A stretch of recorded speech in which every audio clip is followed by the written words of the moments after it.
DElEd second semester प्रारंभिक शिक्षा के नवीन प्रयास एजुकेशन 4 में आपका स्वागत है, जिसमें आज हम पढ़ेंगे राष्ट्रीय पाठ्यचर्या की रूपरेखा 2005 के विषय में अध्ययन करेंगे।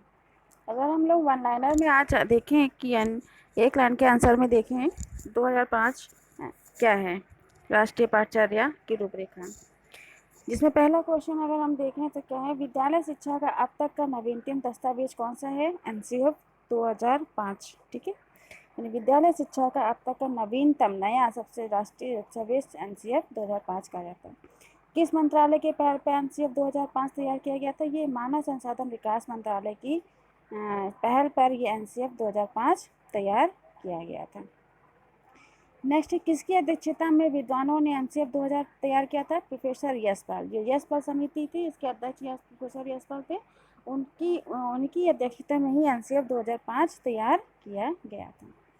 एनसीएफ 2005 का प्रमुख सूत्र क्या था? लर्निंग विदाउट बर्डन, शिक्षा बिना अधिगम किए।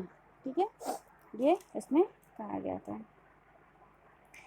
नेक्स्ट, राष्ट्रीय पाठ्यचर्या 2005 में मार्गदर्शक सिद्धांत क्या था? इसमें तो मार्गदर्शक सिद्धांत की अगर हम बात करें इसमें तो क्या था? पहला था स्कूल से बाहर जीवन को ज्ञान से जोड़ने की बात इसमें कही गई थी। दूसरा था कि परीक्षा को कक्षा गतिविधियों से जोड़ते हुए अधिक इसको लचीला बनाया जाए, ये बात इसमें कही थी। यानी कि पहला जिसमें देखने पॉइंट कि स्कूल से बाहर जीवन को ज्ञान से जोड़ने, यानी कि खाली स्कूल से संबंधित ही नहीं ज्ञान को जोड़ा, से बाहर जीवन से संबंधित जो ज्ञान है उसको भी जोड़ा जाए, यहाँ पे बात कही थी। नेक्स्ट, तीसरा क्या था कि पढ़ाई को रटन प्रणाली से मुक्त किया जाए। पढ़ाई में रटने पे जोर दिया जाता है बच्चों को, उससे यहाँ पे क्या किया था? मुक्त करने की बात यहाँ पे कही गई थी। दूसरा क्या था कि राष्ट्रीय पाठ्यचर्या पाठ्य पुस्तक केंद्रित न रह जाए, यानी कि हमारा जो पाठ्य पुस्तक है, यानी कि हमारा जो है पूरी पुस्तकें हमारी हैं वो हमारे केवल सिलेबस पे ही केंद्रित ना रह जाए, सिलेबस से हटकर भी बच्चों को कुछ बताया जाए। और पांचवा पॉइंट था कि राष्ट्रीय महत्व के बिंदुओं को पाठ्यक्रम में शामिल करने की बात कही गई थी।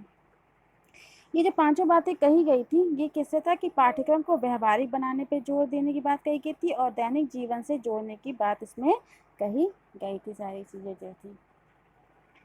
नेक्स्ट अगर हम बात करें तो एनसीएफ 2005 का फुल फॉर्म आपको यहाँ पे लिख के देना है कि एनसीएफ 2005 का फुल फॉर्म क्या होता है। नेक्स्ट आ रहा है एनसीएफ 2005 का प्रारंभ जो है रविन्द्रनाथ टैगोर के किस निबंध से होता है? तो ये सभ्यता और संस्कृति से होता है। नेक्स्ट, एनसीएफ 2005 के अनुसार कौन सुविधादाता की भूमिका में होगा? तो हमारा सीटेट 2016 जो है ये सुविधादाता की भूमिका में होगा। आगे देखते हैं हम तो राष्ट्रीय पाठ्यचर्या की रूपरेखा 2005 में जो वर्णित अध्याय थे वो कौन कौन से थे, जिसमें पहला अध्याय था परिपेक्ष। अगर इसको हम शॉर्ट फॉर्म में देख रहे हैं, पूरा डिटेल नहीं ले रहे हैं, हम संक्षिप्त में इसका वर्णन कर रहे हैं। तो इसका पहला क्या था? परिपेक्ष यानी प्रस्तावना जिसको बोला जाता है, वो पहला अध्याय था। द्वितीय अध्याय क्या था? सीखने और ज्ञान के विषय में कहा गया था। तृतीय अध्याय में कहा गया था कि पाठ्यचर्या के क्षेत्र, स्कूल की अवस्थाएं और आकलन के विषय में कहा गया था। चतुर्थ अध्याय में विद्यालय में कक्षा वातावरण के विषय में बात कही गई थी। और पांचवा अध्याय था कि व्यवस्थागत सुधार के बारे में यहाँ पे बताया गया था। तो आपका आज होमवर्क गृह कार्य है, एनसीएफ 2005 का फुल फॉर्म बताना है यहाँ पे आपको, और दूसरा है कि एनसीएफ 2000 में वर्णित अध्यायों का यहाँ पे उल्लेख करना है। ये दो प्रश्नों के उत्तर आपको देने हैं, समय अनुसार प्रश्नों के उत्तर दें। आज के लिए इतना ही, धन्यवाद।